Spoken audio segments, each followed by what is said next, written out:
આજે આપણે બનાવવાના છીએ તાજગી અને વિટામિનથી ભરપૂર એવું આંબળાનું જ્યુસ। તો ચલો બનાવીએ। વેલકમ ટુ માય ચેનલ રસોડાની રંગત। Please share, subscribe and like.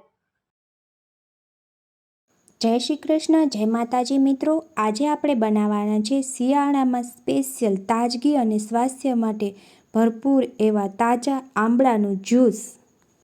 તો આંબળાનું જ્યુસ બનાવવા માટે સૌપ્રથમ તો તાજા આંબળા લઈ લીધા છે, એને સારી રીતે ધોઈ અને પછી આપણે એને કટિંગ કરવાનું છે। તો આંબળાને સારી રીતે ધોઈ લીધા છે, હવે એનું આપણે કટિંગ કરી લઈએ અને આવી રીતે ચાકાની મદદથી આપણે બધા આંબળાને કટ કરવાના છે ફ્રેન્ડ્સ। આંબળા કટ થઈ જાય એટલે એમનો ઠળિયા અલગ કરી અને આવી રીતે આંબળાને કટ કરી નાખવાના છે।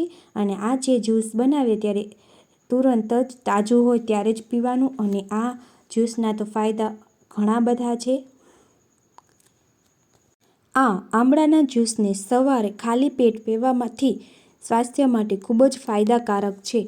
આપણા ચહેરા અને વાળની વૃદ્ધિ માટે અને ચહેરાની ચમક માટે આ જ્યુસ ખૂબ જ ફાયદાકારક છે।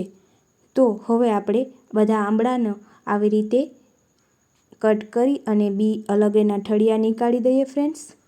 તો બધા આંબળાને આવી રીતે ઠળિયા અલગ કરી લેવાના છે।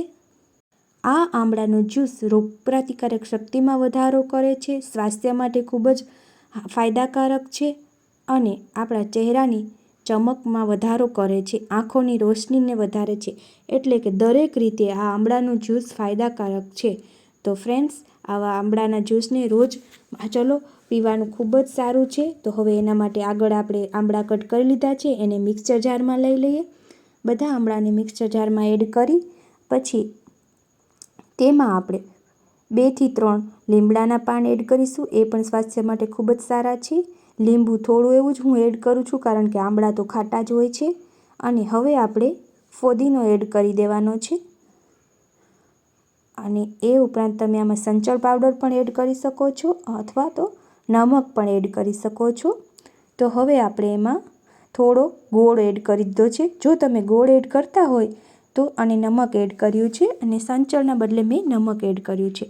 અને જો મધ એડ કરવું હોય તો પાછળથી એડ કરવાનું અને હવે આમાં પાણી એડ કરી દીધું છે અને ગોળ એડ કરવો હોય તો મિક્સર જારમાં જ એડ કરી દેવાનું। હવે આપણું આંબળાનું જ્યુસ બનીને રેડી છે અને હું આમાં ગાળતી નથી અને જો બાળકોને આપવું હોય અને તો એમાં ગાળવાઓ, નહીંતર એના પોષક તત્વો આવી જ રીતે પીવાથી જળવાઈ રહે છે। તો આપણું આંબળાનું જ્યુસ તૈયાર છે ફ્રેન્ડ્સ। અને બાળકો માટે ગાળવું હોય તો એને એકદમ સારી રીતે ચીપી અને એનું બધું જ્યુસ નીકાળી લેવાનું અને જે આનો ક્રચ વધે છે એને પણ તમે નિમક નાખીને સાચવી શકો છો।